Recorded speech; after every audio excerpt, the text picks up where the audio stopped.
Yesterday, the Prime Minister of India announced that for India, Silicon Valley and the city of Eindhoven are the examples for the Indian future, and we are really proud on that. You must know, we are living in the century of the cities. And when you look to history, then you can see that 2 centuries ago, quite a lot of states were established, like Germany, France, Italy, the Netherlands, the United States. It was the century of the national state.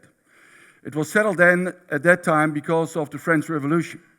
The French Revolution gave a spirit of equality, and they wanted to have it on a national level as well. The Constitution was an item at that moment. But what you see is that the national states cannot provide everything. So the last century was the century of the supranational institutes. The Bretton Woods, it's IMF, World Bank, the European Union, the NATO, well, whatever, the United Nations. But now we are facing a new era. It will be the century of the cities. And why am I saying this, that we will be the century of the city? You know maybe Friedman. He wrote a book, The World is Flat. And he was claiming that when we all use internet, then we can be in touch, in contact with all the other peoples around the world, so that you can just work in the Grand Canyon or the Mount Everest, wherever. But it's not true. Since that book, we have seen that the world has been more peaky than ever before. We see that a lot of people are going to the city. And the cities all over the world are the central energy for social and economic development.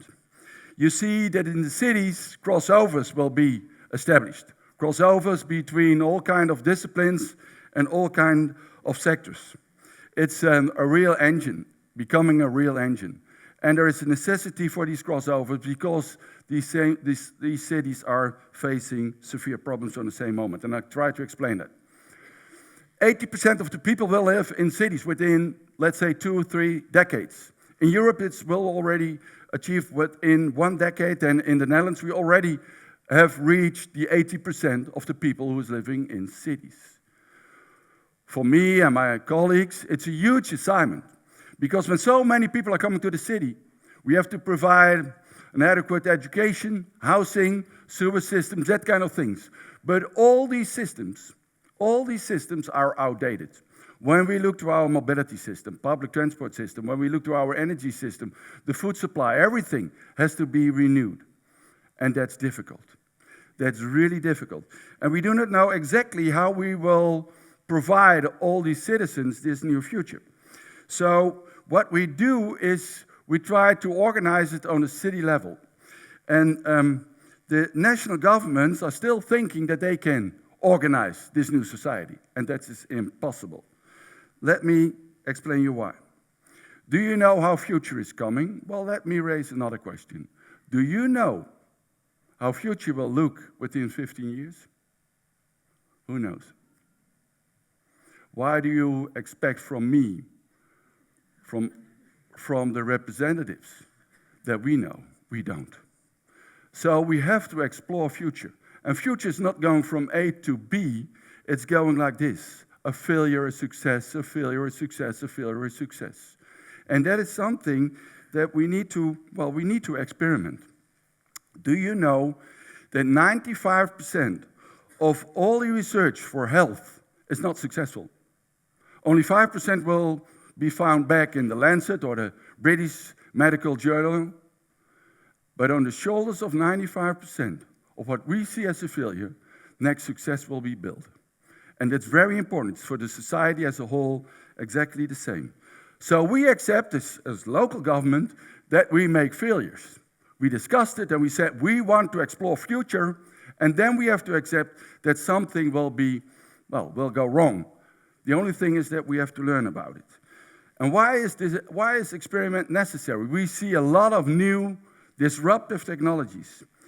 And these disruptive technologies, we have to exercise with them. I want to have them humanized, not technology for itself. Cisco is, and it's okay with Cisco, but Cisco is coming by quite a lot of cities and say, we got something new. And they just buy it. And when budget is gone, Cisco is gone. I want to have technology humanized and circular. It's for the people and it's for the nature. So if we want to do this, then we need to do it in co-creation, and that's very vital. Co-creation is something new, and we are organized in the city that way. We want to bring together the sectors, intersectoral approach, interdisciplinary approach, and inclusive. And why is this? Because when you look to the questions we are facing on this moment, the grand challenges, we have to have new insights, a new way of looking how we can find new solutions. And that's, for example, when I talk about interdisciplinary approach, that we ask designers to come and look what we are doing in the city. I got a lot of pilots in the city where designers are helping me, for example, in nightlife with new solutions. And they're very, very nice new solutions with light and that kind of things. It smells in the street, and it gives you a more reluctant environment over there.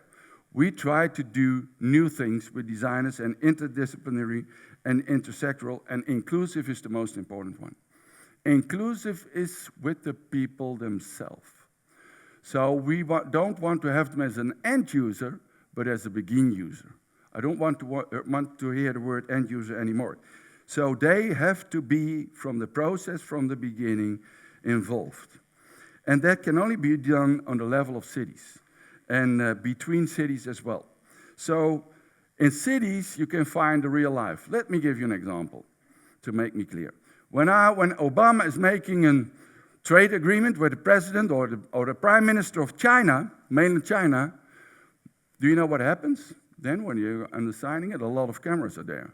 A lot of newspaper on the front page, and nothing happens in the real life. Something happens when an entrepreneur from New York is going to do something with an entrepreneur in Nanjing. When one from the University of Massachusetts is going to do something with the University of Beijing. When the mayor of the city of, well, let's say Pittsburgh is going to do something with the mayor of Shanghai. Then the world is really changing. So the real life cannot be organized by legislation. And I will explain it later. It cannot be organized by legislation, nor by paper-based policy. Then it's still paper. So I have been member of the Dutch Parliament for 13 years. And I did the public transport system, did legislation about the public transport system. At that time, in 1998, I had heard about internet, I'd never used it. And the same legislation from that time is still the existing legislation, how we organize society, how we organize our public transport system. So it's impossible to make a law that is reflecting future. When you make a law, you always have a kind of status quo based on what is acceptable on this moment. So it's always reflecting the past. It's always protecting the past. And doing so, it's blocking the future. It's blocking innovation. And that is what we see all around the world. And that's a huge problem. Because of the fact that it's blocking the future, I see, for example, in California, Peter Thiel, Eric Schmidt from Google, a couple of weeks ago in Amsterdam, and others, Tim Draper, they are saying we don't want to have a society with a government. Because we can make people healthier, live longer, cheaper, provide a public transport system that is sustainable, and all kind of other things.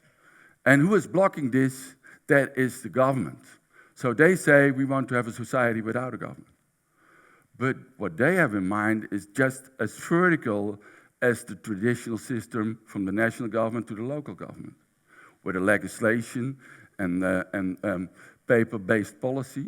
What they want to do is that their corporates, the multinationals, by the means of the market, are going to the consumer. But people are not only a consumer. This is as vertical as the traditional one. So I want to have a co-creation where we can bring in people together. Let me give you an example. What we do here. We have a platform for health, and there are a lot of stakeholders over there. And when there is an ID, there are 80 stakeholders. When there is an ID, then we ask who will be there involved. So, for example, Philips, a couple of months ago, said we do have a new device. We want to try it out. Who want to do so with us? That were the citizens, elderly people, and the government, and designers, and the university. They were all together there. And the device is a device for elderly people that they can remain longer independent at their homes.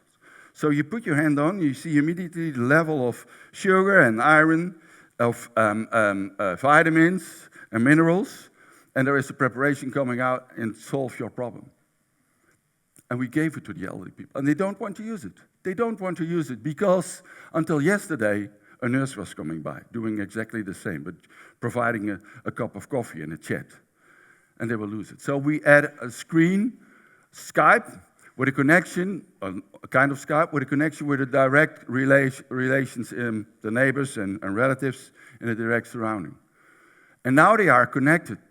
But still it was impossible to implement this system because our legislation, national legislation, is saying this is the basic package for our health system. And of course it's not included because we didn't know it existed.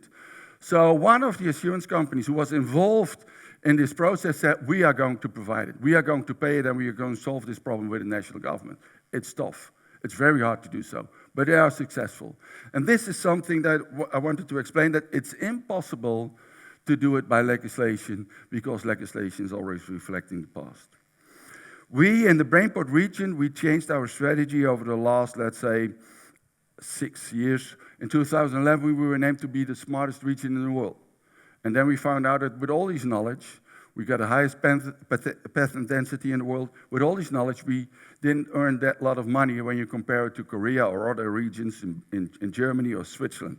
So we improved our business model, and it was successful. But later on, 2 years ago, I was in China and I thought, whoa, they are working with a program for 20 years. I ask you, do you know how over 20 years the world will look like? Well, they think they know, but we have to be adaptive. We have to see the threats and the challenges and the opportunities. And then a couple of weeks later, I found out that it was a stupid idea for me. It was already invented a couple of decades before, more than 150 years. It's Darwin. Darwin already said that not the smartest, not the strongest, but the most adaptive species will survive. And that's exactly the same with the city. So adaptive, corporates will be adaptive. Society, you will be adaptive. And I think science will be adaptive. But what I see until now is that governments are not adaptive. They still remain to the traditional way and the traditional instruments, and they have to understand what future will be. So I'm very glad that we got here the Singularity University in Eindhoven, not only to support the corporates to understand the future, but the governmental side as well. I'll give you a brain teaser. A couple of weeks ago, I was in Columbus, Ohio, and then someone told me that the introduction of the containers was a really breakthrough, and because it provided a lot of prosperity. And then I thought, wow, what was before and what was after? And I found out for myself that the sewer system was very important because then people could live together in the cities. Then the electricity, transport of energy was very important. Then the transport of a kind of information, radio, television. And then, of course, the container between the 50s and the 90s of the last century. And now it's data. It's huge. Big data is huge and will change our society tremendously and will provide us new prosperity. But what will be next? Do you know? Who knows about blockchain? Who understand it? It will come up. Who knows about quantum computing? Who understand it? It's difficult, eh? This will be the next generation of technology we will see in our country. So, and in the worldwide. So we have to do something, and we must be sure that people can understand it. Well, what I see is that government is blocking and unable to address the future, and people are afraid. Generations before the 19th are looking to the past. Born for 1990, more or less, are looking to the past. They come from the war. And they say, no more war. And they have seen prosperity coming up. And full employment during decades. And looking to the future, see a threat. They think, wow, I don't understand all this technology. And there is a transmigration going on. I don't know what will happen with me. And they're scared. This is the Brexit. This is the generation that made it possible that Britain was going out of the European Union. The people from after the 90s, the youngsters, my own kids, Of course they don't want war, but they look forward. They see new opportunities. They got friends all around the world and connections. They are one of the people in the world, in the globe. So, and that is something that is really changing. They're full of change and inspiration. And they say, wow, this new technology is improving my life and the life of all my friends. Future will be bright. We have to give it a chance. Cities are front runners in this experiment. And the experiment itself learns a lot for us about the successes of the future. Co-creation is the way to make technology a societal relevant, humanized, and circular. Co-creation is the way to find new solutions and new opportunities and a new way of looking to existing problems. And altogether, I must say, I cannot wait until tomorrow to start with the future of today. Thank you very much.